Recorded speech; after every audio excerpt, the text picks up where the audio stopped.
Hello dear student, must welcome to my YouTube channel sun vector physics. So must welcome है। चलिए topic को हम लोग आगे बढ़ाते हैं, और आगे बढ़ाने से पहले जो भी इस चैनल पर नए हो उसको प्लीज़ लाइक, सब्सक्राइब, कमेंट और शेयर करें, ठीक है। तो चलिए अब हम लोग बात करते हैं, यानी टॉपिक को स्टार्ट करते हैं और अपने बात को यानी फॉरवर्ड करते हैं, ठीक है। तो टॉपिक को स्टार्ट करने से पहले प्लीज़ कापी कलम स्टूडेंट्स यानी लेकर यानी रेडी हो जाइए और नोट्स को उतारना स्टार्ट कर दे, क्लियर। तो चलिए अब हम लोग बात करते हैं इसके पहले, यानी हम लोग क्या क्या पढ़ चुके थे। तो इसके पहले हम लोग इस टॉपिक को पढ़ चुके थे, यानी वेव्स। तो बताया था वेव क्या है, तो wave is the form of energy, ठीक है। तो वेव क्या है कि एनर्जी का फॉर्म है जो एक पॉइंट से दूसरे पॉइंट तक यानी एक जगह से दूसरे जगह तक यानी कैरी करता है, ठीक है। तो इसके पहले भी हम लोग पढ़ चुके थे, यानी वेव को कितने भाग में बांटा गया है। तो generally wave is divided into two यानी काइंड्स। तो फर्स्ट क्या है मैकेनिकल वेव, सेकंड क्या है नॉन मैकेनिकल वेव, ठीक है। तो अब हम लोग बात करते हैं यहाँ से नॉन मैकेनिकल वेव क्या है। इसको नॉन मैकेनिकल वेव को एक और भी नाम से जानते हैं, इसको बोलते हैं इलेक्ट्रोमैग्नेटिक वेव, जो आपके सिलेबस में नहीं है। इसी चीज़ को और अच्छे से यानी पढ़ना है, यानी कहाँ पे यानी 12th में, क्लियर। तो अब हम लोग पढ़े यहाँ से कुछ थोड़ा सा एग्जाम्पल में समझ सकते हैं नॉन मैकेनिकल वेव होता क्या है, ठीक है। तो नॉन मैकेनिकल वेव को हम लोग बोलते हैं यानी लाइट। अब नॉन मैकेनिकल वेव को कैसे डिफाइन करेंगे, यानी तो हम लोग इसको इजीली हम लोग ऐसे डिफाइन करते हैं कि नॉन मैकेनिकल वेव जो होता है उसको यानी एक मीडियम में यानी इसको ट्रेवल करने के लिए मीडियम की ज़रूरत नहीं पड़ता है, ठीक है। इसमें ज़रूरत नहीं पड़ता था। जब मीडियम की ज़रूरत नहीं पड़ता है तो जैसे एग्जांपल में हो गया लाइट। लाइट क्या हो, जैसे लाइट को जब हम लोग यहाँ से टॉर्च से क्या करते हैं, जब बारते हैं ना यहाँ से, तो वाटर में भी हम लोग देख सकते हैं, ठीक है। एयर में भी टॉर्च को बार सकते हैं, और आप स्पेस में ले जाकर वहाँ पर भी टॉर्च आप भरिएगा तो वहाँ पर भी लाइट दिखाई देगा, ठीक है। तो जो लाइट एक ऐसा एग्जांपल है, वो क्या किस चीज़ का एग्जांपल है, तो नॉन मैकेनिकल वेव्स, यानी इसको इलेक्ट्रोमैग्नेटिक वेव का एग्जांपल है, ठीक है। तो सबसे पहले हम लोग डिफाइन करते हैं, एक थोड़ा सा डिफाइन करते हैं नहीं नॉन मैकेनिकल वेव क्या है। तो it is that types of wave, दिखाई दे रहा है ना, हाँ। It is that types of wave in which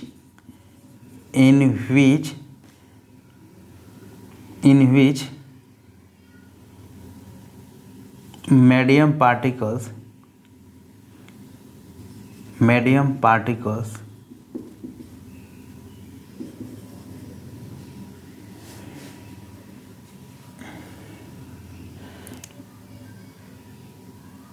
it is that types of wave in which medium particles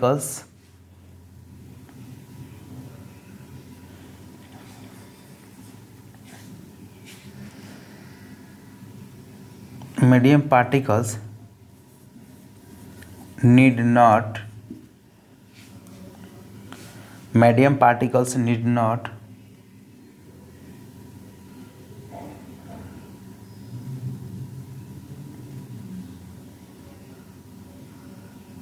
या इससे अच्छा हम लोग इसको ऐसे डिफाइन करते हैं। It is that types of waves in which there is no need of medium for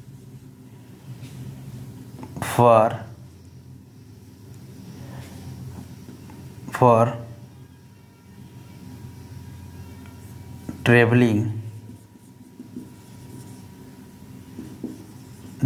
the medium particle from one point to other point, ठीक है। तो ये आपका एग्जांपल हो गया किस चीज़ का है, इलेक्ट्रोमैग्नेटिक वेव। यानी it is that types of wave in which there is no need of medium for travelling the medium particle from one point to other point. यानी इसमें जाहिर सी बात है, नहीं क्लियर कर दिया गया है, इसमें मीडियम पार्टिकल को मीडियम की ज़रूरत नहीं पड़ता है एक पॉइंट से दूसरे पॉइंट तक ट्रेवल करने के लिए, clear.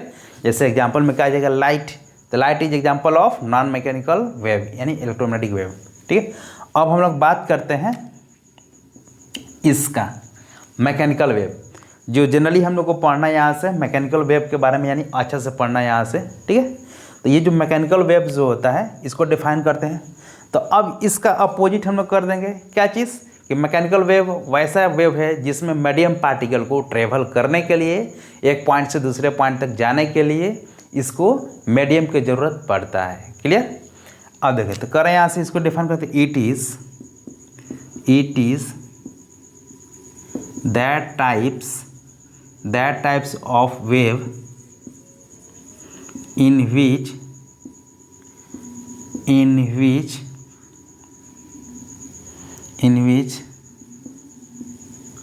there is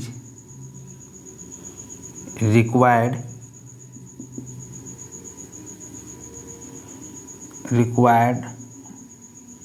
to medium. It is that types of wave in which there is required to medium for traveling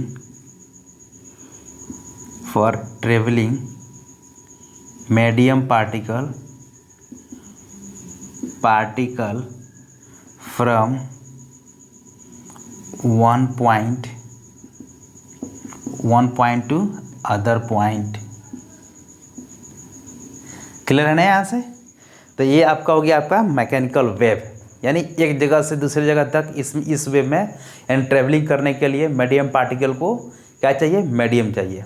तो बता चुके थे, इसके पहले भी हम लोग पढ़ चुके थे मीडियम क्या था। तो मीडियम में क्या है कि मीडियम में क्या है, मटेरियल या सब्सटेंस जिसमें कोई पार्टिकल ट्रेवल करता है। जैसे बताया था कि वो मीडियम सॉलिड भी हो सकता है, लिक्विड भी हो सकता है, गैस भी हो सकता है। अब जैसे मान के चलिए, अब सॉलिड में क्या लेंगे यहाँ से, तो जैसे आयरन एक मीडियम हो जाएगा, ग्लास भी एक मीडियम हो जाएगा। अब यहाँ से लिक्विड की बात करें तो वाटर एक लिक्विड हो जाएगा, तो लिक्विड भी एक मीडियम हो गया। और गैस जैसे एयर भी क्या है, गैस है, तो ये क्या हो गया आपका मीडियम हो गया। क्लियर है ना यहाँ से। तो अब हम लोग बात करते हैं यहाँ से, it is that type of wave. तो ये आपका डिफाइन हो गया, यानी मैकेनिकल नॉन मैकेनिकल। अब इसके कुछ एग्जाम्पल में देख लेते हैं। इसके एग्जाम्पल में क्या आएगा, जिसको मीडियम यानी की ज़रूरत पड़ता है। तो आपका एग्जाम्पल में आ जाएगा यहाँ से, जैसे वाटर वेव्स। क्लियर। उसके बाद क्या आ जाएगा यहाँ से, साउंड वेव्स। और क्या आ जाएगा यहाँ से, स्प्रिंग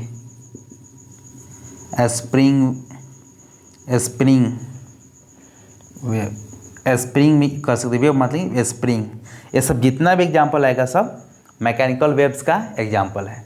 यानी इसमें यानी ट्रेवल करने के लिए वेव्स की यानी मीडियम की ज़रूरत पड़ता है, बिना मीडियम के ये ट्रेवल नहीं कर पाएगा। तो सबसे पहले हम लोग बात करते हैं कि मीडियम का होना क्यों ज़रूरी है। अगर मीडियम नहीं होता तो क्या होता है। क्लियर। तो अब जैसे बात करते हैं, यानी कि मीडियम नहीं होता तो क्या होता है। तो जितना भी एस्ट्रोनॉट यानी स्पेस में जाते हैं तो वहाँ पर होता क्या है कि वहाँ पर तो कोई मीडियम ही नहीं है। तो जब मीडियम ही नहीं है तो वहाँ पर कम्युनिकेट करना, बात करना बहुत क्या होता है, डिफ़िकल्टी, यानी बातें नहीं हो पाता है। इसलिए वहाँ पर जितना भी एस्ट्रोनॉट होते हैं वो अपना यानी रेडियो वेव्स का यूज सहारा करके यानी सिग्नल को यानी सहारे करके मैसेज को पढ़ते हैं और उसे समझते हैं। क्लियर। तो इसलिए स्पेस में जितना भी एस्ट्रोनॉट जाते हैं तो वहाँ पर कम्युनिकेटिंग यानी यहाँ पर कम्युनिकेटिंग जो होता है, कम्युनिकेट करने की कोई फैसिलिटी अवेलेबल नहीं है, इसलिए मैसेज को यानी ट्रांसफ़र करके वहाँ पर पढ़ते हैं। ठीक है, सिग्नल के द्वारा। तो वो हो गया आपका क्या चीज़, तो यानी नॉन मैकेनिकल वेव यानी लाइट। ठीक है। तो स्पेस में इसलिए हम लोग अगर स्पेस में अगर आप जाकर कोई चलाइएगा तो वहाँ पर आपको सुनाई आवाज़ नहीं देगा। ठीक है। आप पास में कितना भी ये पास में हो तो उसे आवाज़ यानी सुनाई नहीं देगा। क्यों नहीं देगा, क्योंकि जो हम लोग बोलते हैं साउंड वो क्या है, वेव है। कौन सा वेव है, साउंड वेव। तो साउंड वेव, तो वेव को ट्रेवल करने के लिए मीडियम की चाहिए और वहाँ पर स्पेस में मीडियम है ही नहीं, इसलिए हमारा साउंड आपके पास जा ही नहीं सकता है। इसलिए यानी कम्युनिकेट करने के लिए सबसे अच्छा हम लोग क्या करेंगे, जो वहाँ पर रेडियो वेव्स के यूज करके यानी मैसेज को यानी सिग्नल को ट्रांसफ़र करके हम लोग बात करते हैं। क्लियर है ना यहाँ से। चलिए अब हम लोग बात करते हैं यहाँ से यानी मैकेनिकल वेव्स में क्या होता है। तो मैकेनिकल वेव्स जैसे मान के चलिए हम लोग जैसे पानी में, हाँ पानी में कोई कंकड़ या कोई भी चीज़ हम लोग फेंकते हैं वहाँ से। ठीक है। तो पानी में जैसे वहाँ पर ऐसे मान के चलिए ये वाटर है। ठीक है, ये वाटर है। यहाँ से जैसे पानी में अगर कोई पत्थर यहाँ से गिर रहा है तो वहाँ से एक यहाँ पर एक रिपल क्रिएट होता है। ठीक है ना। अब ये जो रिपल जो होता है, ये रिपल जो होता है, इस रिपल को हम लोग वाटर वेव बोलते हैं, वाटर वेव्स। और ये रिपल क्या है, देखिए ना, पानी में जो जिसको हम लोग बोलते हैं हिंदी में लहर, तो लहर जो पानी में ऊपर नीचे ऐसे ऐसे करता है ना, तो उसको हम लोग रिपल बोलते हैं, ठीक है। तो वो रिपल जो होता है ये एक वेव इसको बोला जाता है, ठीक है। तो ये जैसे ये वाटर में जैसे ये रिपल क्रिएट होगा, ये वेव, ठीक है। तो इसमें होता क्या है, इसमें और अच्छा से डिटेल में हम लोग को पढ़ना है यहाँ से। तो इसमें होता क्या है कि इसका जो वाटर का जो पार्टिकल जो है वो वाइब्रेट करने लगता है। वाइब्रेट करेगा तो क्या है, यहाँ से जैसे मान के चलिए वाटर यहाँ से मॉलिक्यूल से पार्टिकल है यहाँ पर है, तो ये जो मॉलिक्यूल से पार्टिकल जो होता है वाइब्रेट करते हैं, ठीक है। तो इसलिए हम लोग को वाइब्रेट करने की वजह से हम लोग को पता चलता है कि ये जो पानी जो है आगे बढ़ रहा है। लेकिन एक्चुअली में होता क्या है कि वो वाटर जो होता है वो आगे नहीं बढ़ता है, उस यानी वाटर के मॉलिक्यूल्स के यानी वहाँ पर वाइब्रेट करता है, और वाइब्रेट करने की वजह से हम लोग को एहसास होता है कि वो पानी आगे बढ़ रहा है, लेकिन वो पानी हकीकत में वो आगे नहीं बढ़ता है, ठीक है। अब यहाँ से बात करते हैं, तो यहाँ से जो ये वाटर मॉलिक्यूल्स है ये वाइब्रेट करने का इसमें दो तरीका है, ठीक है।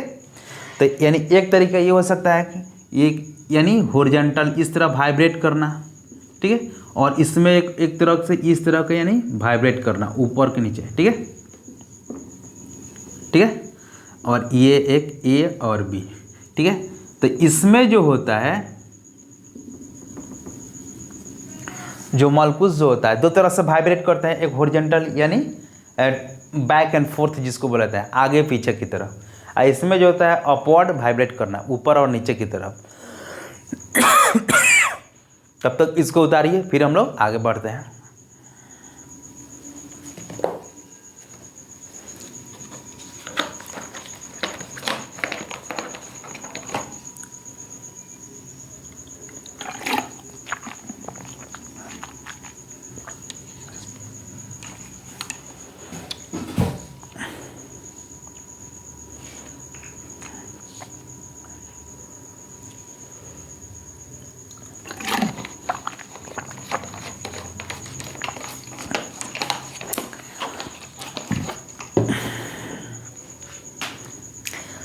तो इसको अब इरेज किया जाए, फिर हम लोग आगे बढ़ते हैं। टाना तो हम लोग क्या क्या पढ़ लिए यहाँ से, मैकेनिकल, नॉन मैकेनिकल्स, ये सब जितना भी यानी वेव का टाइप्स में हम लोग अच्छे से पढ़ लिए, यानी जितना भी हम लोग पढ़े बहुत अच्छा से हम लोग पढ़ लिए। अब हम लोग बात करते हैं यानी जो पार्टिकल्स जो है वाटर मॉलिक्यूल्स या साउंड का कोई भी वेव का मॉलिक्यूल्स जो होता है किस तरह वाइब्रेट करता है, ठीक है। और उसके बाद हम लोग आगे बढ़ेंगे।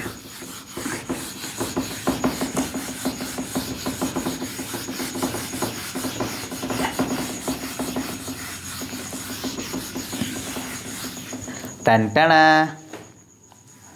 चलिए अब हम लोग बात करते हैं यानी ये जो वेव्स जो होता है यानी वाटर मॉलिक्यूल्स हो या साउंड मॉलिक्यूल्स या किसी भी चीज़ का अगर जो वेव फॉर्म में है तो वो कैसे वाइब्रेट करता है यानी कैसे वो आगे बढ़ता है।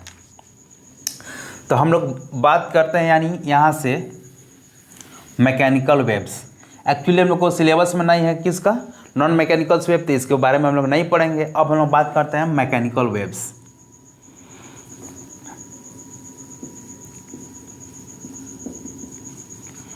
मैकेनिकल वेव्स तो इसमें हम लोग पढ़ लिए कि इसमें मीडियम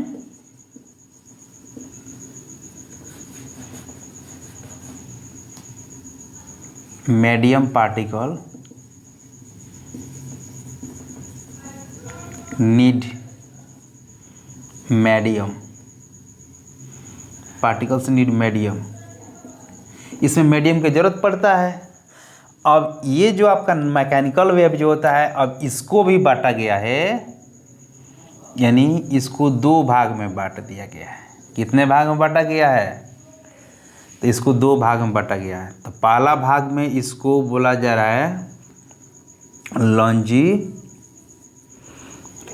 मेरा तो एल गड़बड़ हो गया, LONGI TUDIN लॉन्जिट्यूडनल वेव, ठीक है। और एक हो गया आपका लॉन्जिट्यूडनल वेव और एक हो गया आपका ट्रांसवर्स वेव, ठीक है। तो अब हम लोग को दोनों के बारे में पढ़ना है यहाँ से थोड़ा थोड़ा। लॉन्जिट्यूडिनल वेव के बारे में भी और ट्रांसवर्स वेव के बारे में। ठीक है, तो टॉपिक को आगे फॉरवर्ड करते हैं यहाँ से। तो इसमें जो होता है, ये जो लॉन्जिट्यूडिनल वेव जो होता है आपका, तो जनरली हम लोग जैसे इसमें मीडियम पार्टिकल, हाँ अब बात करते हैं यहाँ से कि जो लॉन्जिट्यूडिनल वेव क्या है और ट्रांसवर्स वेव क्या है। दोनों तो वेव है, अब दोनों वेव में पार्टिकल का मूवमेंट कैसे होता है उसके बारे में पढ़ना है। ठीक है, तो देखिए अब हम लोग बात करते हैं लॉन्जिट्यूडिनल वेव। तो कह रहे हैं यहाँ से in the longitudinal wave the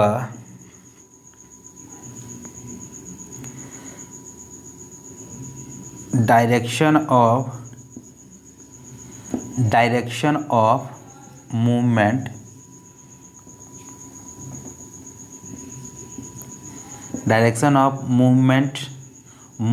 of medium particle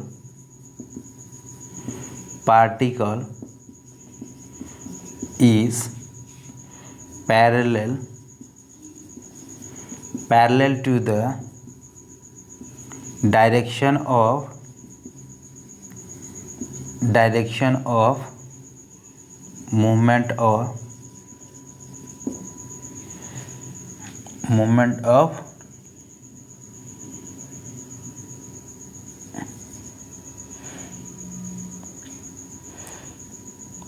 direction of movement of wave. Clear? तो इसमें बोल रहा है in the longitudinal wave the direction of movement of medium particle is parallel to the direction of movement of wave. ठीक है, wave and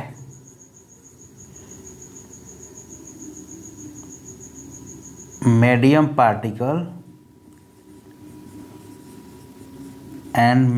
particle oscillate from the mean point या mean position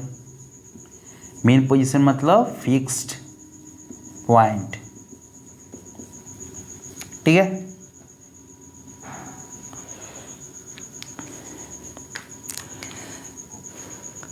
हाँ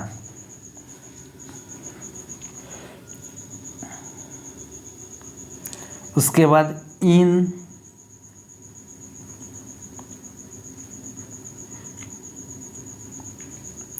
हाँ तो अब हम लोग क्या पढ़ लिए यहाँ से, तो लॉन्जिट्यूडिनल वेव क्या है, तो in the longitudinal waves the direction of the movement of medium particle is parallel to the direction of movement of the wave.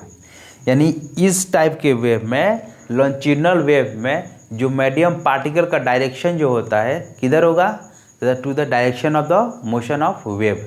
जिधर वेव मूव करेगा उधर ही पार्टिकल का मूवमेंट होगा। और मूवमेंट का मतलब पार्टिकल वो आगे बढ़ेगा नहीं, लेकिन वो अपना मेन पोजीशन से यानी बैक एंड फोर्थ यानी फिक्स पॉइंट से आगे और पीछे की तरफ मूव करता है। जैसे एकदम आगे इसको इरेज कर देते हैं, ठीक है, फिर हम लोग बाद में पढ़ते हैं। तो जैसे इसको हम लोग ये बात कर रहे हैं यहाँ से कहाँ चीज़ किसके बारे में, तो लॉन्जिट्यूडिनल वेव। जैसे मान के चलिए ये आपका ये ए और बी नहीं एम और एन लेते हैं। ठीक है, ए और बी तो जनरली हर जगह ए बी रहता है, कुछ यूनिक लेते हैं हम लोग अलग। ठीक है, ए और बी ये क्या है, ए और बी क्या शो कर रहे हैं, direction of motion of wave.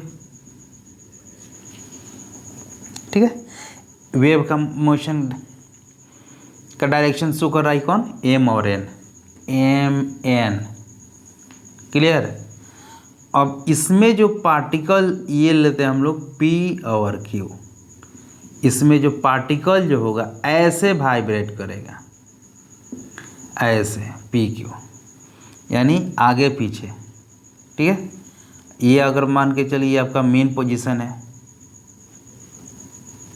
ठीक है, ये मान के चलिए मीन पोजीशन 1 2 3 4, तो ये मीन पोजीशन हो गया, यानी वाइब्रेट करना है। इसी के आगे पीछे ये पार्टिकल है, इसके आगे पीछे वाइब्रेट करेगा यहीं पर, ठीक है। तो ये हो गया आपका लॉन्जिट्यूडनल वेव में, यानी जो पार्टिकल अपना मीन पोजीशन से आगे पीछे यानी मूव करता है और ऐसे ही यानी मूवमेंट करते करते यानी एनर्जी को ट्रांसफ़र करता है, ठीक है। और ये जो लॉन्जिट्यूडनल वेव्स जो होता है इसमें हो गया जैसे साउंड वेव हो गया, ठीक है। और स्प्रिंग जो वेव हो गया, उसमें जो स्प्रिंग में जो वेव क्रिएट होता है वो क्या है, लॉन्जिट्यूडनल वेव, ठीक है। तो अब हम लोग बात करते हैं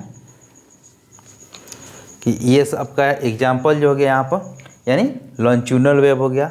इसमें पार्टिकल जो होता है किधर मूव करता है, यहाँ पर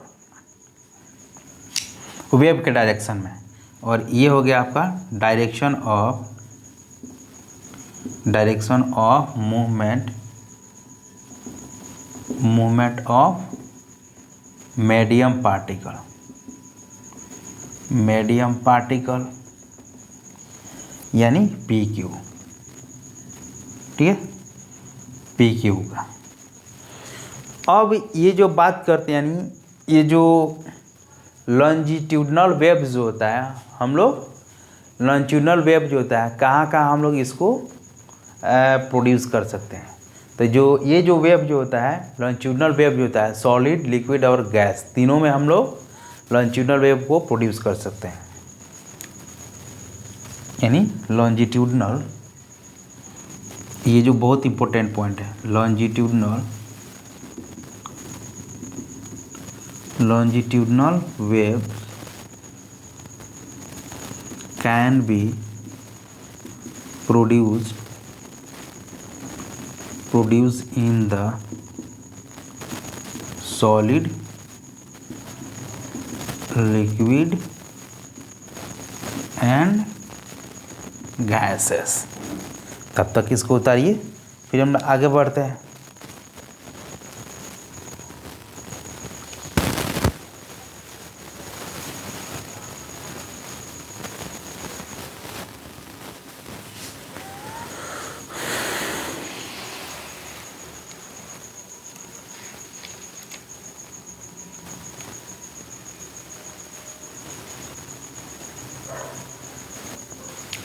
तो ये आपका आज लॉन्जिट्यूडनल वेव के बारे में आज इतना पढ़ लिया। यहाँ से और भी इसका एग्जांपल है, नेक्स्ट लेक्चर में हम लोग मूव करेंगे तब हम लोग पढ़ेंगे, ठीक है। तब तक यानी जितना टॉपिक पढ़ाया गया वो बहुत, यानी आई होप दैट ये सब जितना भी टॉपिक पढ़ाएंगे बहुत अच्छा तरीके से पढ़ाएँ, ठीक है। तो अगर कमेंट करिएगा आप लोग, अगर कोई कहीं पर भी डाउट हो स्टूडेंट्स, तो आप लोग प्लीज़ कमेंट करिए और चैनल्स को लाइक, सब्सक्राइब, कमेंट और शेयर भी करें, ठीक है। और ये जो नोट्स के फॉर्म में इसको उतारें, फिर हम लोग मिलते हैं यानी नेक्स्ट टॉपिक में और नेक्स्ट लेक्चर में। तब तक के लिए good bye, thank you for it.